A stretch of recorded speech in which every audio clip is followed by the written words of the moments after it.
Cassava is a major staple food for more than 200 million people in Eastern, Central, and Southern Africa. Uganda is the 6th largest producer of the crop on the continent.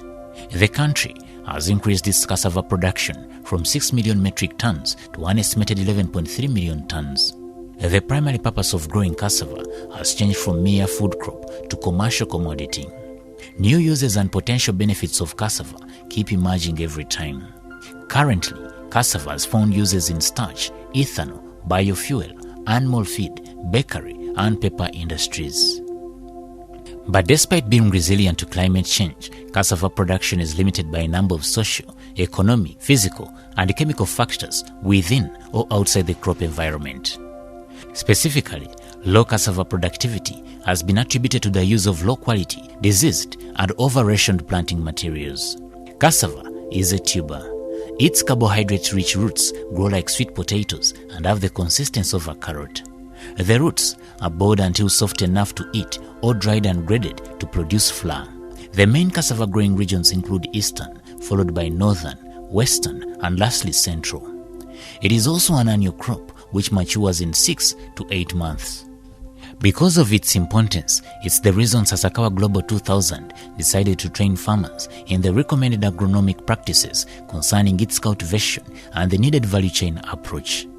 Cassava does well in most soils across Uganda, but does well in well-drained soils. Cassava does not do well in swampy areas with water logging, which leads to rotting of the roots. Sasakawa Global 2000 advises farmers to prepare a moderately fine seedbed that is weed-free.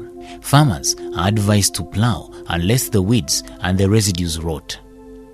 They should also carry out second plowing or harrowing to improve the seedbed. Construct the ridges following the contour lines to minimize on-soil erosion. The ridges preserve nutrients, prevent runoffs, and allow proper growth of the cassava roots. Ridges also make operations such as weeding and harvesting easier. Many Ugandan soils are depleted and therefore nutrient deficient, resulting in very poor yields. Fertilizers can boost cassava yields and farmers' incomes. Modest amounts of DAP can boost cassava root development. The DAP is applied at planting. Urea can be applied when the plants are established to boost plant growth. Cassava should be planted at the onset of the rains for better establishment for each season to give adequate time for the plants to establish. In Uganda, there are 2 planting seasons. The first season's rain begin between March and April, while the second season's rain begin between July and August for most places. When cassava is planted at the onset of rain, it benefits from nitrogen flush and the plants grow healthy. Late planted cassava may be hit by drought and miss the nitrogen flush due to leaching and volatilization of the nutrient. Early planting also allows cassava to establish well enough to withstand drought, pests and diseases that occur later in the season.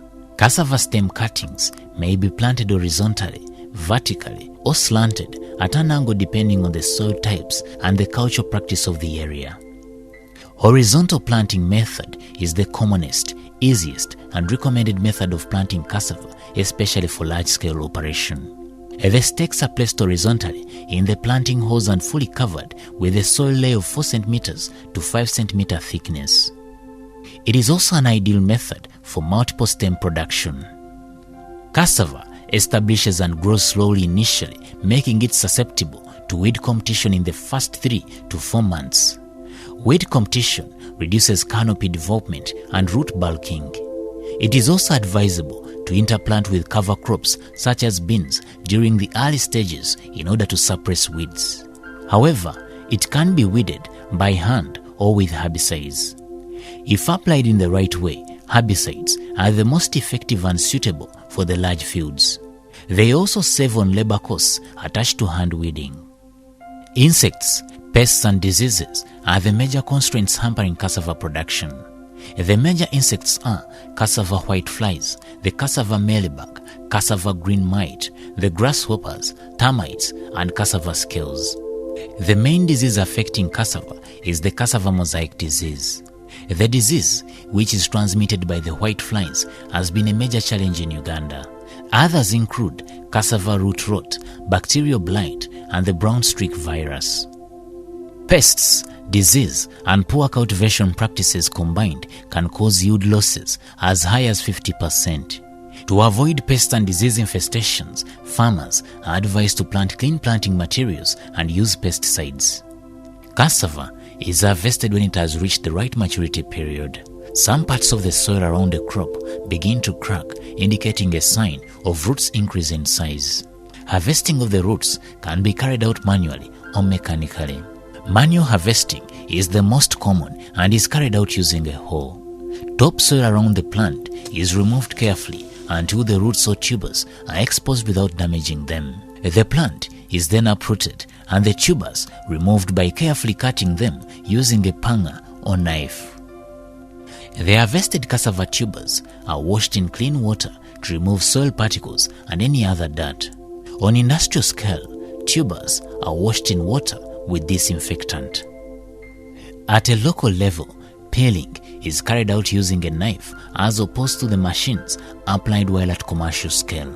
If cassava is going to be consumed fresh, it is cut or sliced into pieces of appropriate size that can be cooked for direct consumption.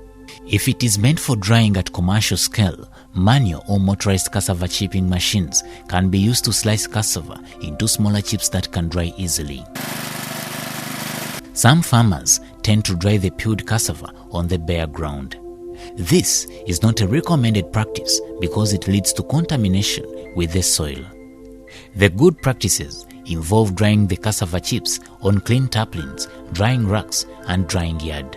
The chips are spread uniformly on a drying material, dried until it remains with a moisture content of 12 to 14%. After it has dried properly, the dried chips can be packed in the bags and stored in a well-ventilated store. Alternatively, the chips can be milled to make cassava flour that can be used for food and manufacturing of other industrial products like paper, pharmaceuticals, confectionery, among others. CASSAVA is it's an agriculture-based NGO. We work with smallholder farmers, and we build the capacities of extension agents and farmers, smallholder farmers along the value chain. So by the time the lockdown came, fortunately, we had given out. It's unfortunate that COVID-19 came about the time that the first season had just begun, and therefore affected farmers' access to inputs and advisory services. So as I have said, CASSAVA Global 2000, we had already given out most of our inputs, and we had done the first training. So the farmers have been able to set their demonstrations and set their gardens. Usually, at the start of the season, we carry out extension agents training, which we had done, and then the extension workers, they go down and train the farmers. Then after training the farmers, we establish demonstrations, which are the farmer learning platforms, where the various farmer groups learn from this established demonstration. So as I said, that one had been set, apart from Kole and Otuke, which season started a little bit late. But we are lucky that we work with partners. CASSAVA doesn't work alone. So we identified a partner that was taking inputs to the north, and also the inputs for the north were delivered to the farmers. A face-to-face extension delivery service is much better, but in view of the situation, we have agreed together with all the staff. Meanwhile, we reach out to the farmers, especially to extension agents, using phones. We call them. When there are issues, they can call our staff and they get the guidance. But they also send us the photos, the pictures of the demonstrations, of the gardens and what is happening. So if there is a disease situation, the extension workers, for the technical people from CASSAVA can also give further guidance.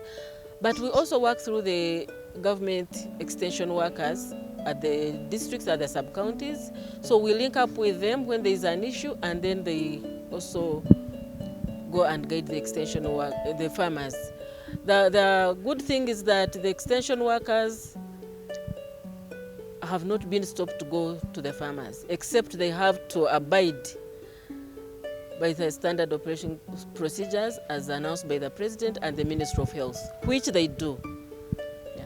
And though I think some motorcycles could have been withdrawn for to support the Minister of Health, but the extension workers have time off to go and visit the farmers, at least in the areas of our jurisdiction where we are working. It's not e-extension, this one. Of course, it is kind of e-extension. I may not say that it is... it might not be very effective because maybe there is limited communication, and then when you see something, it is much better. But I think it is better than not giving information at all. But what we have learned is we have used e-extension before, and it is a system that in fact we have to embrace, using IT in agriculture. We also understand that extension workers we have are not enough to reach out to all the farmers. And I think, to me, e-extension is also one of the means that we can reach out to the farmers, and even reach out to many more farmers than we would have reached out. Obviously, as I said, the problem the disease came in at the start of the first season, when farmers were actively, some were just still preparing their gardens, others had planted, I believe a few.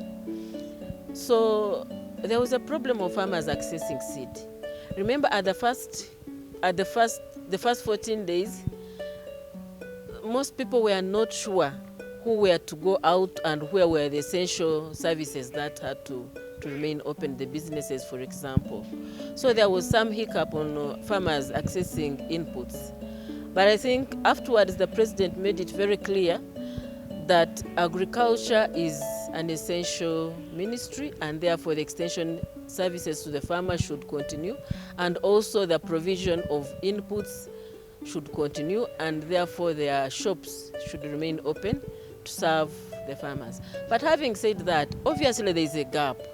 It is not as efficient and effective as it would have been if there was no lockup. Some farmers are not able to access the inputs. First of all, there is the distance to reach the input shops. And then, of course, there is also now the cost. When all the institutions closed, all the households, I know each household has children who are back home. So there is also a shift of the priority buying of items at home. Not all of us were ready, not all parents were ready for this lockdown. Some of them may not have been prepared with having enough food at home. So you will find that some of that money that would have bought inputs has to buy food, so that the people in the household don't go hungry. Then when you look at our farmer groups, they have the savings for investment in agriculture, but it has also been affected. Some farmers save not necessarily from agriculture, but from the small other income generating activities that they have. And now that is all, some of it is closed. They are not able to save as they should have saved, so they don't have enough funds to buy the inputs as they would have done if the whole system, if there was no lockdown. But incidentally, the ministry is implementing the Agriculture Cluster Development Program, and the service providers continued providing the seed, those who had the seed, since the vehicles were still moving that could carry the inputs. But I have to say that it may not also have been as effective as if as we go through the challenging system, I think, as I said, we need to embrace IT in agriculture, continuously supplied inputs to the farmer, because the farmers do online they make their request online, and then Aquarion organizes them from the input suppliers, and they agree on the transport costs, and then they supply. So that's why I'm saying that we really have to embrace using IT in agriculture. At least that is one of the IT companies that I've known that has continued to provide inputs to the farmers online. But I think the farmers don't have to lose heart. The life has to move on. They have to continue producing. Now that even the people who have been in office, we've been forced to stay at home.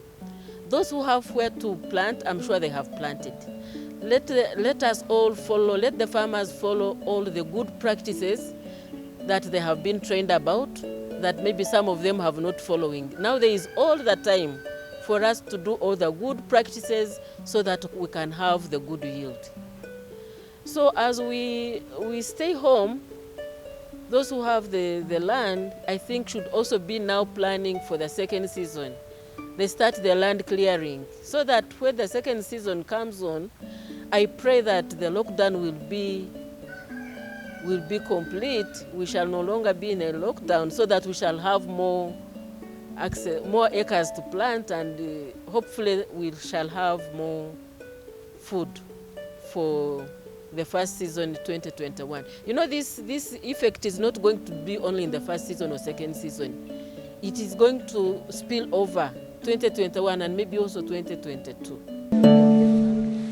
Groundnuts are one of the staple crops in Uganda, which are rich in protein, oil, and essential minerals. They are consumed as peanut butter, used as confectionery snack, roasted, salted, or in sweets or as groundnut oil. It is sometimes mixed with sesame to make paste. They can also be boiled in the shell or unshelled. The crop is increasingly becoming a cash crop, and both production area and productivity are increasing. This is evident by the significant expansion of the industry in Uganda and with spillovers in the neighboring countries. The end users' preferences of groundnuts vary and are dynamic. The crop also suffers from numerous pests and diseases and erratic weather that affects production. Groundnuts are not suited for growing in very dry areas or at altitudes higher than 1,500 meters above sea level. Generally, higher altitudes with cooler climate are not suitable for groundnut production. All soils other than very heavy ones are suitable for growing groundnuts, but the best are deep, well-drained sandy loam, and loamy sand soils. With the current weather changes globally, the planting date is difficult to standardize. However, farmers are advised to plant as soon as there is adequate and consistent moisture in the ground to ensure good germination and the subsequent plant growth. Timely planting dates should take advantages of periods of higher rainfall and avoiding end-of-the-season drought effects. Farmers are advised to plant groundnut seeds in rows and at the right spacing. Sowing at 5 to 6 centimeters depth ensures that the plant develops and produces optimally. Seeds that germinate slowly as a result of deep planting takes longer to emerge, and a substandard plant will be produced. Weeds cause much damage to the groundnut crop during the first 45 days of its growth. Early weed control is critically important from 3 to 6 weeks after sowing in order to achieve maximum economic yields. Weeding 2 to 3 times is necessary in handhold fields. Herbicides, if applied judiciously, may be sued, for example Roundup. However, a combination of methods could be more effective and economical. Pests and diseases reduce groundnut yield and quality. The major diseases that affect groundnuts include early leaf spot, late leaf spot, bacterial wilt, rust, and groundnut rosette. It is advisable to apply an integrated pest management approach which combines several methods to lower costs and keep pests below levels that cause a farmer to get losses. To avoid rosette disease infestation, farmers are advised to use clean seed and resistant varieties. They are further advised to control aphids by spraying systematic insecticides and by proper spacing to reduce on the incidence of rosette attack. Groundnuts are harvested when they have attained a physiological maturity. The vine begins to turn yellow and leaf shading starts. Prominent veins inside the shell turn dark and the kernels reach maximum growth accompanied by good coloration of the seed coat. Pods dry and turn light brown. The pod becomes difficult to split open with the pressure of the fingers. At smallholder level, when the soils are soft, harvesting is carried out by uprooting the dry nuts manually, and in circumstances where the soils are hard, hoes are used for harvesting to avoid leaving the pods in the soil. On large farms, mechanized systems of harvesting are applied. The groundnut harvester, digger, shaker or inverter is used. It harvests the groundnuts, shakes off the soil, and piles the harvested plant in rows. After harvesting, the pods are kept in the field for drying and curing. Curing is the process of water removal to attain basic flavor quality of groundnuts after harvest. This is carried out by allowing the plants to dry in the field after harvest. The two processes occur concurrently. During this process, the panicle that joins the pod to the stem weakens, and the groundnuts can easily be detached from the plant during threshing. In Uganda, pods are removed from the plant manually by hand. For groundnuts meant for seed, manual stripping is recommended. On commercialized farms, stripping is carried out using a mechanical stripper.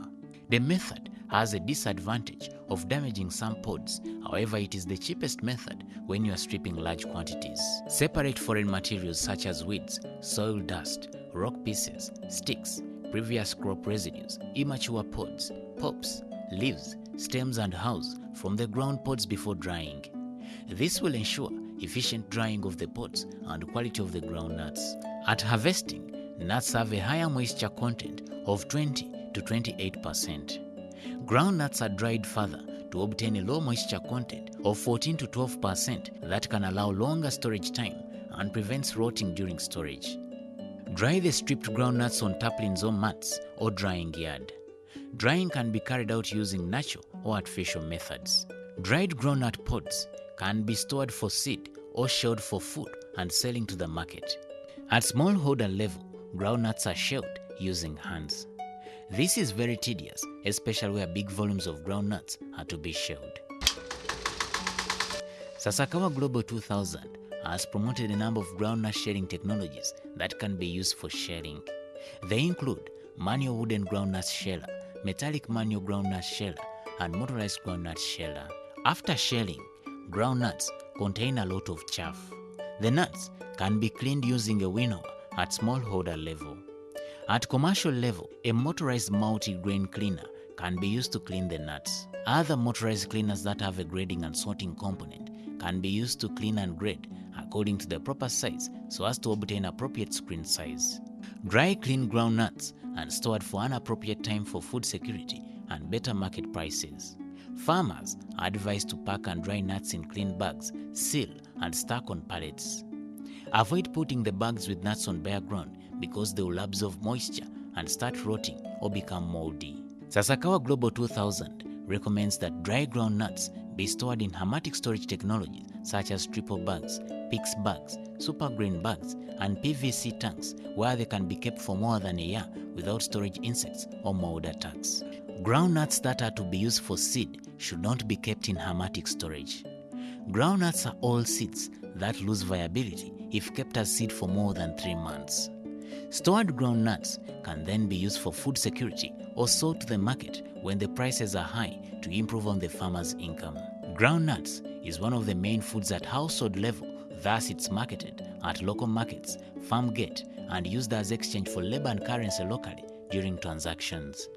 The current market for groundnuts is neighboring countries like Kenya, Sudan, Tanzania, Democratic Republic of Congo, and Rwanda. Industrial usage of groundnuts is still limited, with a few companies like Numa Feeds and Maganjo Grain Millers using groundnuts as one of the ingredients in making human foods for mostly children and animal feed. The chaff is used as fuel and litter in poultry units.